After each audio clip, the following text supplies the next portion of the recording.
That. I should.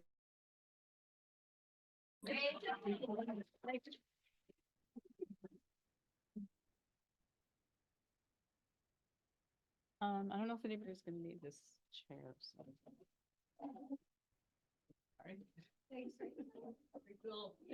Hi, everybody. I'm Rachel. I'm an alcoholic. Hi, everybody on Zoom. Feel like a politician because I'm seeing myself waving. Um, anyway, let's see. I have ADD, so I just full disclosure, I may go off on tangents. Thank God for ADD meds. But anyway, okay, so I discovered that in AA. That was good. Um, but anyway, I'm Rachel. I'm an alcoholic, and my sobriety date is September 4th, 2001, and I've had continuous sobriety, thankfully, to the man upstairs and everybody in the rooms and um anyway, I don't have like a planned speech, but I do want to make sure that I get sober when I tell my story. So anyway, so I come from a long line of alcoholics. Actually, I found out my great grandfather, who was the Butte fire chief at one point, was a major drinker, and like he also gambled and was a womanizer and whatever else. But anyway, somehow or other he saved a lot of lives and got voted in. But I was really interested to find out about my Montana roots. I grew up in um, New York City, but my family moved around a lot. We traveled to a lot of countries because of my father's profession. And I remember when I was really small visiting Missoula, and I think my great uncle was like a fire chief, fire marshal for the state or something. But anyway, I remember not wanting to leave. I remember crying when we left Montana, and Flathead Lake in particular was just such a magical place. Um, so I always wanted to come back, and I came back here when I had gotten married and got we had a child. And so I'm just giving you sort of a preface of what I'm doing here because I was born in New York City.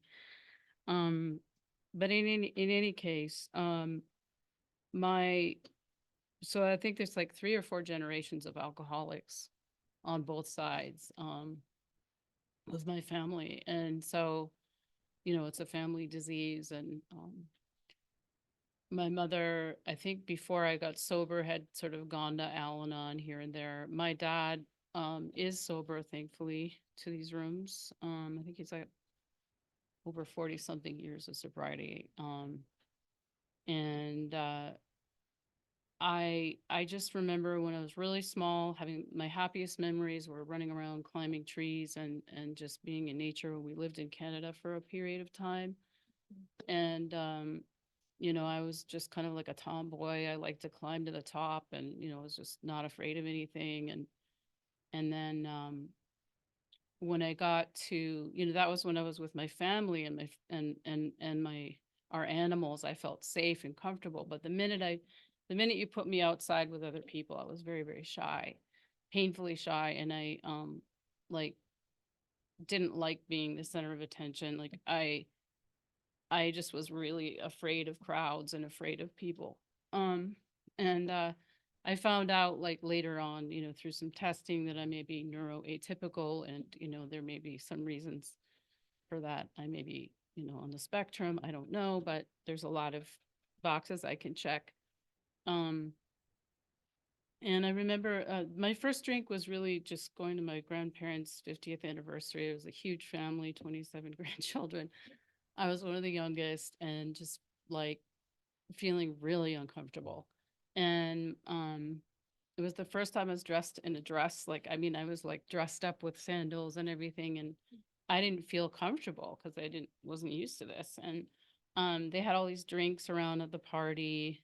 We had church services and things happening, but like there were all these drinks that were sitting around. There was the punch bowl for kids and the punch bowl for the adults. And of course I wanted to try the one for adults. And so when as everybody was cleaning up, I was running around drinking, taking the empties, you know, and that became a big pattern in my drinking. Like I like to quote unquote clean up after parties, you know, and that was like, yeah. So, uh, and I learned to mix drinks too. Like I really didn't care, you know, there'd be all these extra empties there later on, you know, and I would just, no, let's put it all together, drink it, whatever.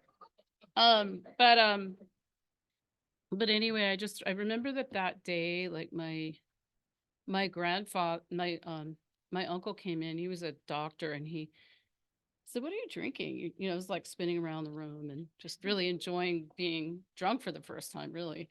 And he was like, "Don't you want to play with the other kids outside?" No. And you know, fighting with me over the drink. Like literally, I was literally fighting him over the drink. And finally he grabbed it out of my hand, you know, and he was like, he's sniffing it. "This is for adults. You're drinking the wrong thing." And he like took me outside.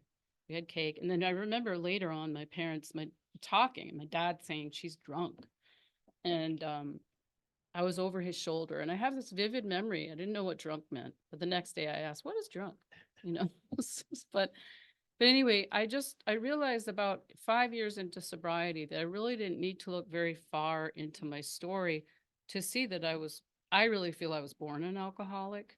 So like, you know, I used to tell all these war stories of these crazy things I did that were so entertaining, but really I don't need to go that far in the story. I mean, beyond that, like it's pretty much a carbon copy of that, you know, I was trying to that you know, I took one sip and that compulsion that's talked about in the doctor's opinion, I think I kind of feel like when I drank, it was like I felt like I was the Tasmanian devil. Like if you ever seen in Looney Tunes, like, and I'd be at the parties, like if I would call myself a social drinker, but I was not there for social. I mean, I'd be talking to you and I'd look at you for like 2 seconds and nice to see you. And I'd see all the beers going and you know, my eyes would be scanning the room for where the booze was going, you know, and I'd be like making mental notes. Okay, 20 drinks are now gone. 20 drinks are gone over there.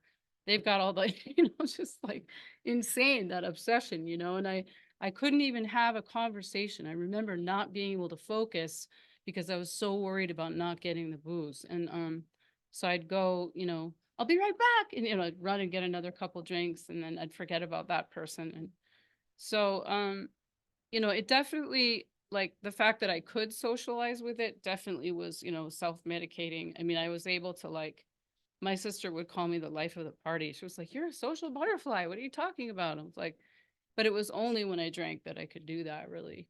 I'm still kind of shy and reserved. I come to the meeting 2 minutes prior because I don't want to have to talk to a lot of people. It just scares me. So I still have that, but I try to, you know, push past that, like Crystal was talking about. And congratulations to all the people who have, you know, a day sober. Like this is really not an easy thing to do. And, you know, like it's not about the time. It's really one day at a time. I mean, at like I when I got sober, they told us like, um, you know, we're all one arm's length away from a drink. And the reality is, you know, I could have 22 years of sobriety today, but I could pick up a drink at any time, you know.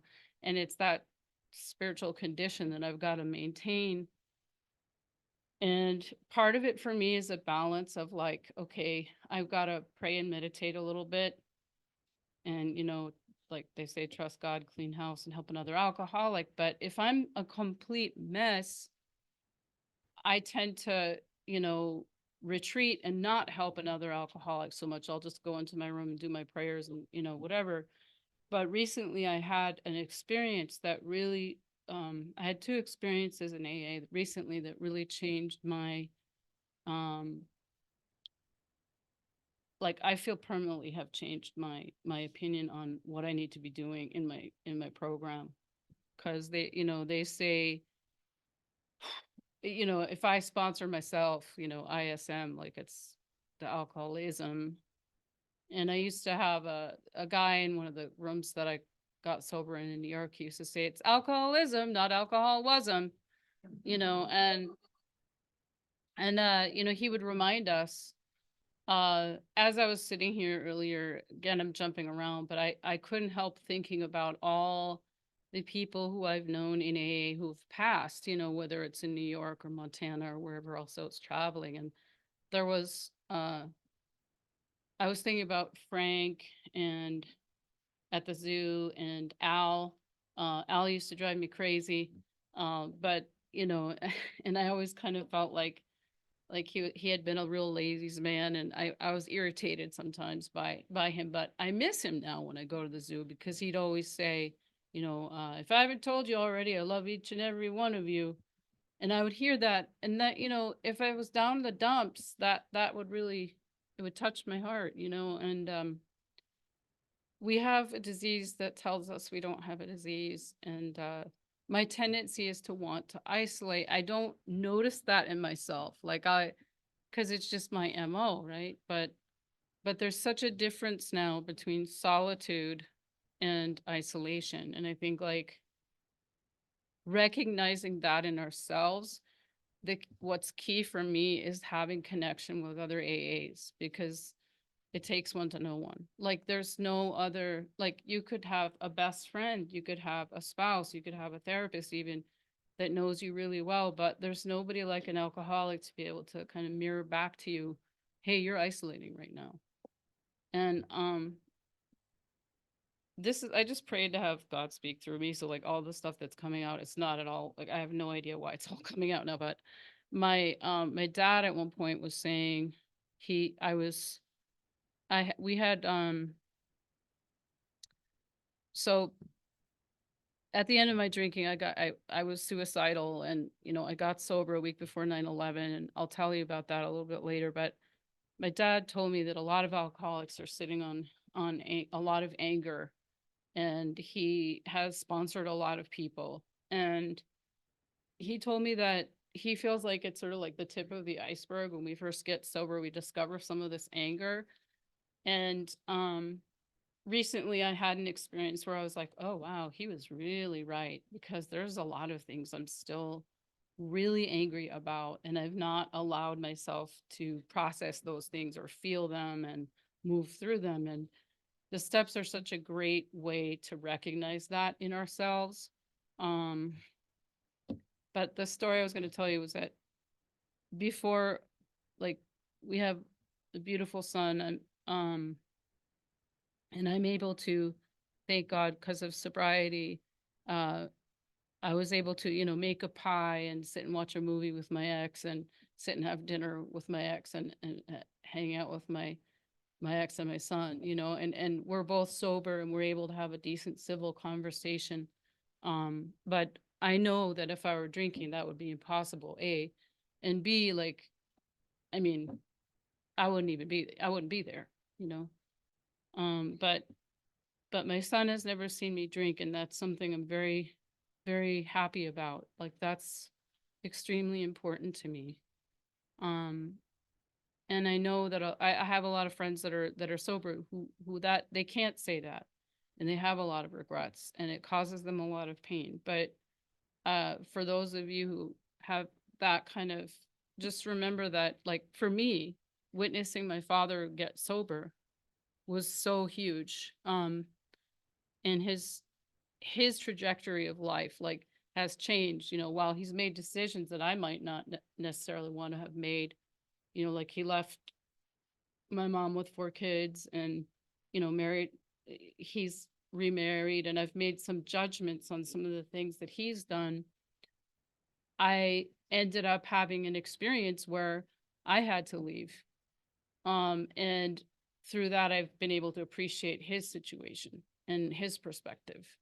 And so, but anyway, my dad was talking about the anger thing, and I had lost, we lost 3 babies before my son. So I was kind of fell into a pretty big depression. And one of the, I think the first one, when I was pregnant, some things were going wrong, and hormonally, I was just like, just insane. It was just, I was not acting normal at all. I must have sensed something was wrong.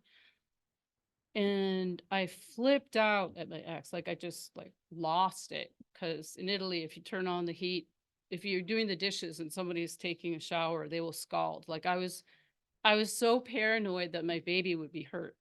with hot water, even though it was just me getting burnt. Like my baby was going to be fine. And I flipped out screaming at the top of my lungs, like, and my dad kind of pulled me aside. He's like, let's go get some coffee, and he kind of like calmed me down, had me tie my shoes and let's go. And we went for this walk and he said, I've sponsored a lot of people. I'm concerned about you because this kind of anger, this is, and so ever since then, I've really worked hard on my anger. Like despite the fact that I was hormonal or whatever, it's never really okay to lose it like that. And it's never really okay to like be abusive to somebody.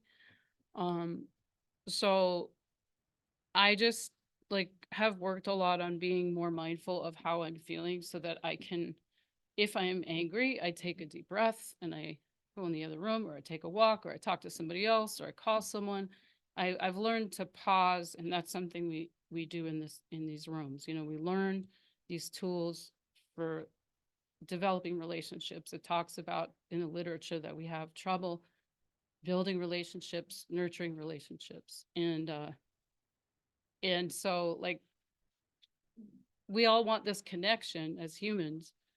And then like for me, like alcohol was like the glue that would help keep that connection. But now it's more the spirituality of um and you can see I'm very verbose and I tell a lot of stories, but I've also learned so much about listening and the value of listening and the value of silence in these rooms.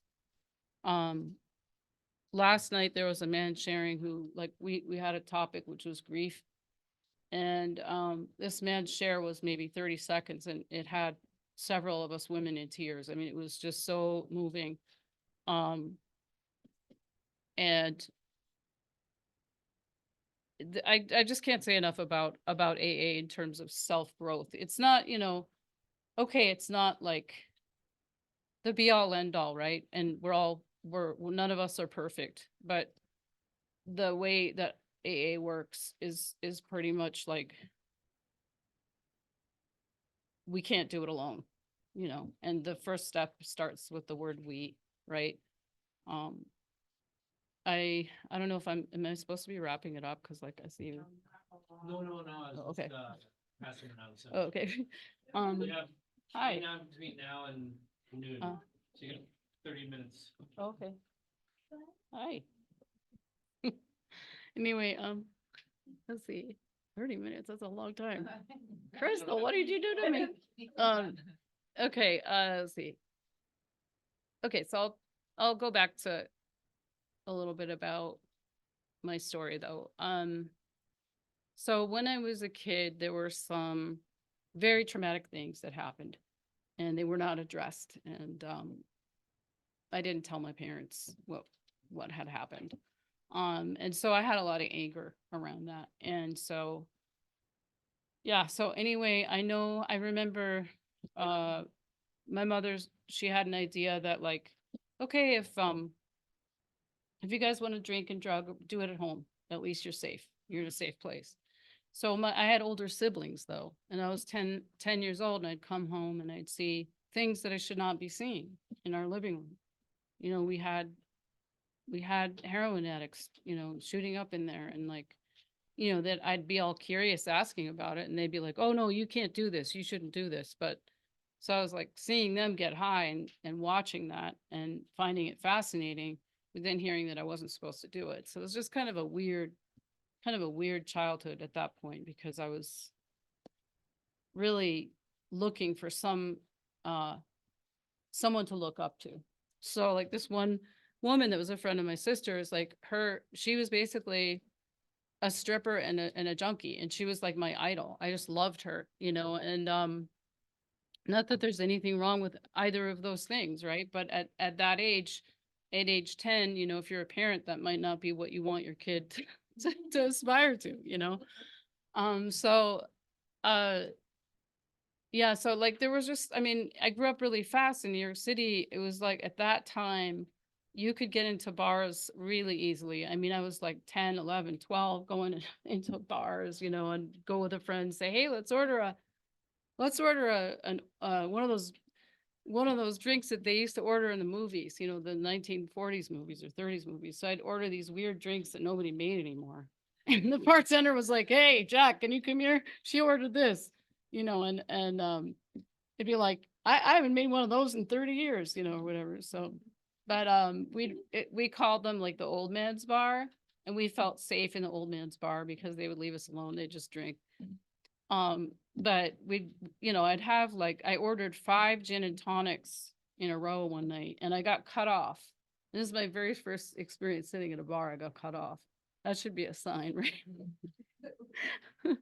And, I don't know. It's just like my personality would also be, I was really kind of a risk taker when I drank. You know, I'd climb like 50-foot fences into somebody's yard just to go swimming, even if there was a Doberman Pinscher there. You know, just stupid things like that. Arguing with cops, and my friends would cup their hand over my mouth. And, you know, she's just a little, um, you know, I'd get protected basically. So, but I remember blacking out. I guess the first time I remember blacking out, I was probably 19-ish. I remember going to this, it was New Year's Eve in New York. I was really excited because both of my siblings wanted to go with me, like party hopping. And that was not something that I never was able to go with both of my siblings. Now my younger brother was old enough to come out.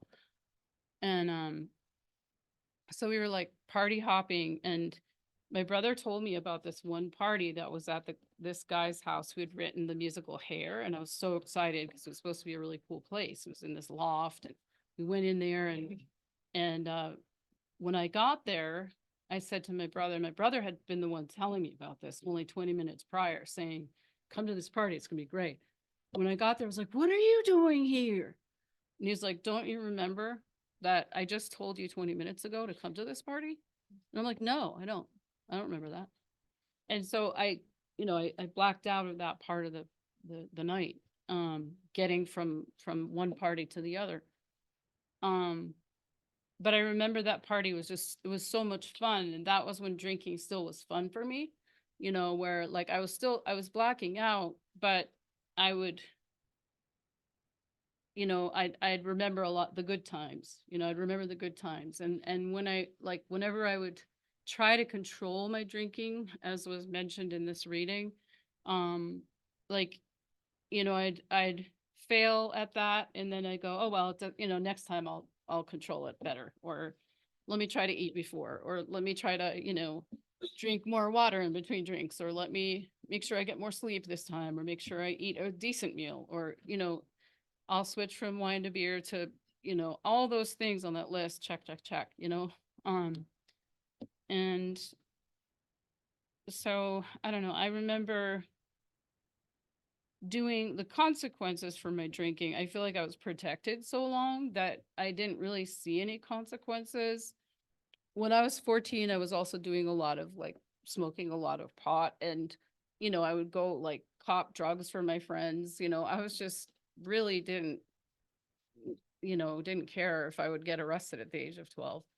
Um, and I remember my mother finding me passed out on my books when I was 14 years old. I had been getting straight A's, and my grades started to plummet down to D's. So we switched schools, and you know, that was like a geographic, you know, it's like, okay, I'm gonna move schools and I'll be with a different crowd, you know, and it was the crowd, it wasn't me, you know, it was the people I was around. So I'd have these periods where I'd try not to drink, and I never could last very long. And I also wasn't really fun to be around. I was really nasty, actually, when I was if I were like a dry drunk, like I wasn't fun to be around. My friends would rather see me drink at that point.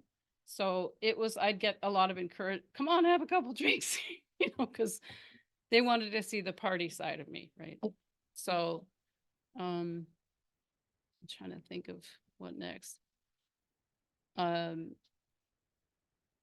One thing that I sometimes think of is they call it keeping it green moments in New York, where like whatever it is, that a memory that you have from your drinking career where it's just very clear, it's abundantly clear to you when it keeps it green for you. Like it keeps your memory green that, yeah, okay, I belong here, you know? So I was at this party in Florida. I was I I was a performer as a musician professionally. So I toured a lot, but I also, studied in different places, and so that's why I moved around a lot. And so I was in this one place in Florida, and we were all having this big end of the season party or whatever it was.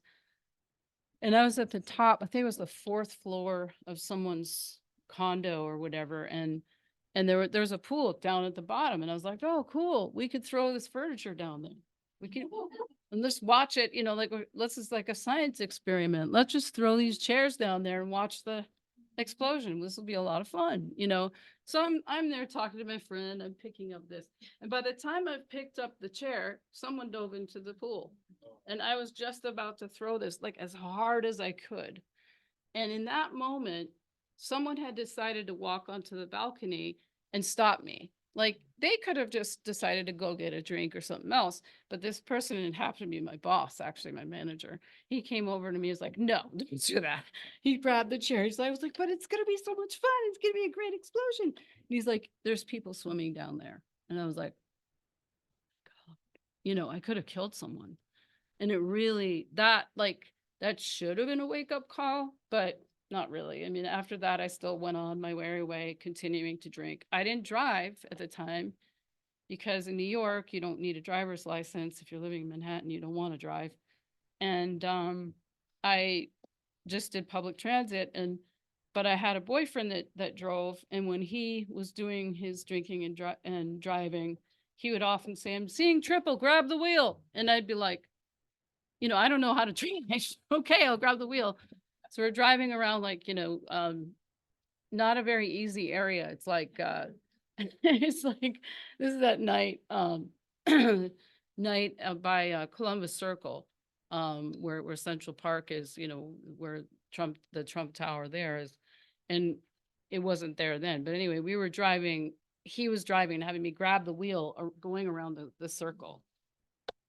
So that was, yeah. So I guess you could say I did a little drunk driving, but yeah, I got my license in sobriety. Um there I learned a lot in AA. I would say, like, I've had a lot of different sponsors, partially because I moved, but also partially because I have trust issues, major trust issues with women. I had women in my life, read my mail, listen to my messages, open my diary. So I just, I kind of tended to trust men a little bit more than women, ironically. Um, and so for me, like working with a sponsor, also, I was really stubborn and questioned everything. Like, and it was my sponsor told me, like, I had a lot of fear about the steps, and that's what that really was about. Like my sponsor was like, "Look," she was on to me. She said, "Look, the steps are there to help us, not to hurt us. And the recovery is in the steps. You can come to the meeting, you can hear recovery, you can read your big book, you can go out and have fellowship. But if you're not working those steps, you're not going to get the medicine that you need." And I heard it, and I started like earnestly applying myself a little more to the steps. And it was like, instead of putting the brakes on, I was like, "Okay, I'm ready to go to the next one." It's like, "Slow down, lady."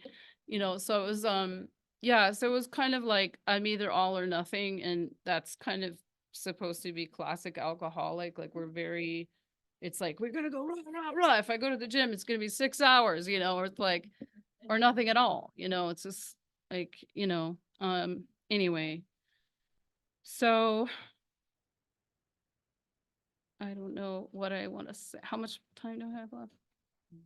10 or 15. Oh my gosh. um, Well, what happened? okay, so what happened and what's like now? Yeah, so thank you. You can hold up a sign. So what happened? I began to isolate more and more. I tried to control my drinking. I moved up to the Bronx. I didn't have, like, I was starting to have financial problems. I was starting to burn bridges. I don't know if this is better. Is this even on? Hello? Okay. Um, so I just like my world just got smaller and smaller. And when um in July of 2001, I had like one of the worst drunks I ever had. Where I wasn't planning on drinking because I was really trying to white knuckle it at this time. And I went to this class that was something outside of my field, and I was feeling really sorry for myself. It was it was on the pity pot. I didn't want to be taking this class. I didn't want to be doing this other stuff because I knew that I was gifted in the area I was working in, but I had burnt a lot of bridges because of my drinking. And I didn't want to look at that. So I went to this bar. It's called Rudy's Bar and Grill in New York, and it's like a place. It's like a tourist place, but it's been around a long time, and I never would have drunk there. Like it wouldn't have been my type of cup of tea. But I went there, and they had these like dollar pitchers or something. So I was literally drinking pitchers of beer like as if they were one beer. And I don't know how many pitchers I drank that night, but I was like, hey, let's just drink it by the pitcher, like sitting with these people. And they the people that I knew that I had met there, they left. And then when I found myself sitting alone, I was sitting with a group of people and hung out with these younger actor people, was chatting with them. And then I was gonna leave to go to an after hours with this guy. And he was like probably half my age, like was like he was really young. And at some point I guess he realized that I was pretty messed up, like pretty drunk. And he decided to bail on me, and I was overcome with this feeling of like utter rejection. And I had just been broken up with by a guy because of my drinking, like this guy that I really liked, that we really got along with, and that I thought my life was over and I was never going to meet anybody else. And I was 30, 32 or 33, I don't even remember. Anyway, uh, so I tried to throw myself in front of a bus 3 times, and these poor bus drivers, like I was kind of like trying to outsmart them so that they wouldn't think I was going to jump in front of the bus, but I was really drunk. And, of course they all stopped. And, and then I like heard this voice, and I don't normally hear voices. And it was must have been my guardian angel or something. And it said, your life is a gift and it's not yours to throw away. And I looked up and I was like, where's that coming from? And then I heard this voice saying, call your brother. And I was like, which one? And it told me to call my younger brother. So I called my younger brother. This is back in payphone time. And luckily I had quarters on me. And I called him, and his wife answered the phone, and I told her what had happened, and she was like, call suicide hotline. And I was like, I don't want to do that. I don't have quarters anyway. And she was like, well, just come over, come to Brooklyn. And hi. And so I blacked out in the cab on the way to Brooklyn, but I went there, and we talked about AA. Like they're drinkers today, but we talked about AA. We talked about um me wanting to live. She gave me a bunch of cups of coffee. And it was at that day that I kind of decided I really don't want to drink anymore. I don't want to do this to myself. I don't want to do this to my family. And it's really kind of like against my religion, like it's against my own personal feeling. But I didn't know I suffered from depression, that was untreated, and needed a lot of help. So, uh, that wasn't my last drink, but it was my last major drunk that really, really affected me. And so after that, like there were a few times where like, I said I wasn't going to drink, and I was babysitting for my niece, and she was still really young. like hit her head really hard on my collarbone because I wasn't holding her properly. And, you know, she cried and her mother was really mad at me, understandably. And her mother questioned me, how many beers have you had? And I was like, I counted and I realized I'd had like 7 or 8 in about an hour. And she was like, you shouldn't be holding my child if you've been drinking, you know? And it really hurt because like to me, this child was everything to me. And so like those consequences were not, you know, I didn't go to jail, I didn't go to institutions, I didn't kill anybody, but you know, like also my mother, like I would visit her or when I was staying with her, if I'd say I'll be back in a couple hours and it'd be like, you know, 6, 7 hours later, my mother would still be waiting on sitting in the couch. It's New York City and she was worried about me, you know? And I never thought about it. Like I just like making her worry like that. And then just a lot of financial instability, which I still am grappling with somewhat, but like I really I just I don't want to get into that, but it's not something like I know that that my wreckage, it's very easy when you're drinking to rationalize things and look at it and go, oh, it's not that bad. I'll just have another drink, you know, because it just will make me feel better. But through working the steps, like I started making, you know, reparations for things, changing my behaviors, not just going, okay, I'll try to do better next time. Sorry, you know. And so I finally, what happened was the year before, let's see, a week before 9/11, um, I was at my brother's house and babysitting for my niece, and they had just gone to Puerto Rico, and she's she's Latina, and they had like an 80 proof uh rum, and they, you know, I was here trying to white knuckle it because I'm not going to drink because my niece, you know, I'd promised this. And then she offered me a drink and I actually said no. I actually said no for the first time. And I was like, no, I better not. And then I seemed to know at this point that if I had one, you know, they say one's too many and a thousand, what is it? One's too many and a thousand's never enough or something. And so and she was like, come on, just try a little bit. So she had made a pina colada. So I tried a little bit, I had a couple of sips. And then the minute that I'd had those couple of sips, I was off to the races. They left the room and literally seconds later, I grabbed the rum bottle. I had a tumbler like this. The Coke was here, the rum was here. This is the tumbler. I put this much rum in there, this much Coke, and drank it. And then she came back and was like, what happened to all the rum? You know? And so that to me like illustrates that compulsion, you know, that just all I need is that one sip and I'm off to the races. I do not know what's going to happen to me. My brain has a different chemistry as an alcoholic. And so I'm sort of all over the place. But so yeah, they decided not to go out, which was probably a smart move because they realized I'd been drinking.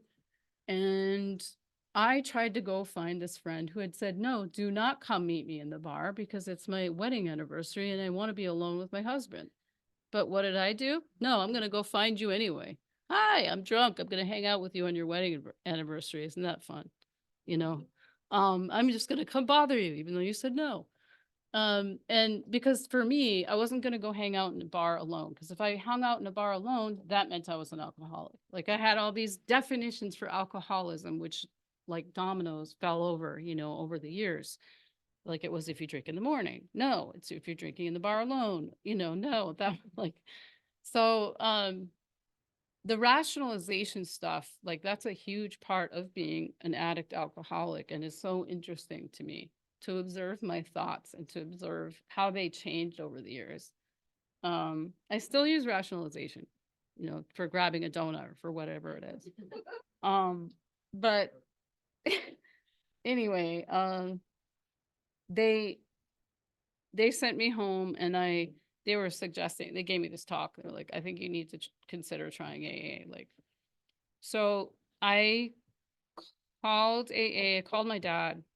My dad told me, when you go to your meeting, your first meeting, try to grab a woman, just talk to some woman afterwards, get some numbers, and just hang out with some of the, stay close to the women in AA.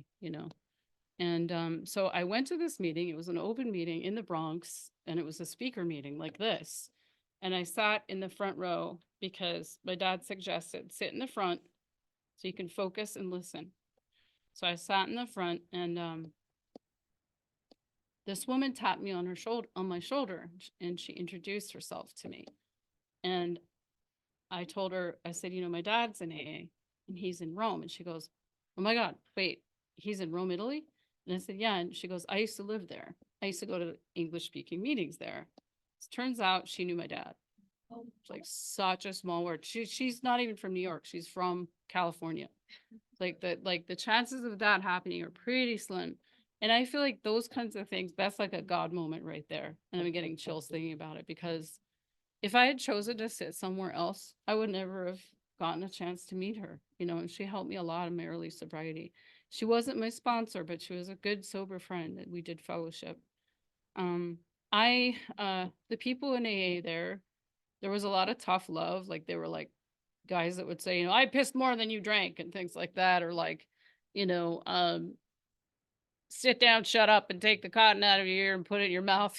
Like just really tough AA. But I had a lot of, there were a lot of, it was like a new family for me. I was living very alone. I was isolated. I was basically staring at the ground all the time. And I suddenly had this whole new family. And when I got sober, for me, it was like Technicolor. It's like, if you've ever seen the film The Wizard of Oz, if you've never seen it, see it. But if you've seen it, you'll know what I'm talking about, where it's all in black and white and then suddenly it's in Technicolor.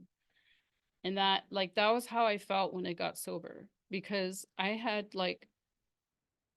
I used to love nature as a child, and I'd love like looking at flowers and stuff. And suddenly for me, I was looking around, noticing the Christmas lights, noticing the flowers at the church where I went to the meeting, noticing little children playing with their parents, little dogs, like everything just like, it was like the whole world just came alive again for me. And,